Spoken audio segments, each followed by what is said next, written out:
आर्यघाटको सार्वजनिक जग्गा छुट्याउने स्थानीयहरूको दबाव।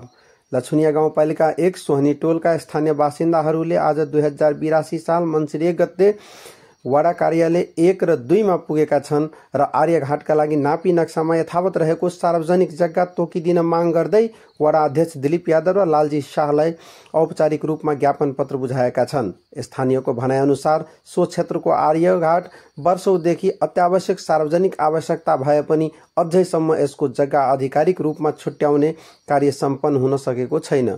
वडा अध्यक्ष दिलीप यादव दोस्रो कार्यकालमा बिताइरहे पनि आर्यघाटको जग्गा तोक्ने विषयमा तिथि मिति जुरेन भन्दै अहिलेसम्म प्रक्रिया मात्र अघि बढाइरहेको स्थानीयको आरोप छ।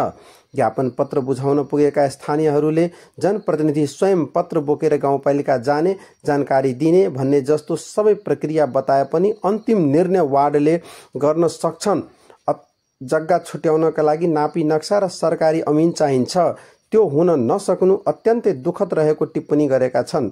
सोहनी टोलका बासिन्दाहरूका अनुसार आर्यघाट जस्तो ठाउँ जहाँ एक दिन सबैलाई पुग्नै पर्छ, त्यसको व्यवस्थित व्यवस्थापनमा राजनीतिको लागि इमानदारीता नदेखिनु समाजका लागि दुर्भाग्य हो। स्थानीयहरू भन्छन् 2 कार्यकालसम्म जनप्रतिनिधि रहनु भएर पनि एउटा सार्वजनिक जग्गा छुट्याउने काम सम्पन्न नहुनु प्रशासनिक कमजोरी हो। यसका फाइदा जग्गा अतिक्रमण गरी भोग गरिरहेको देखिन्छ।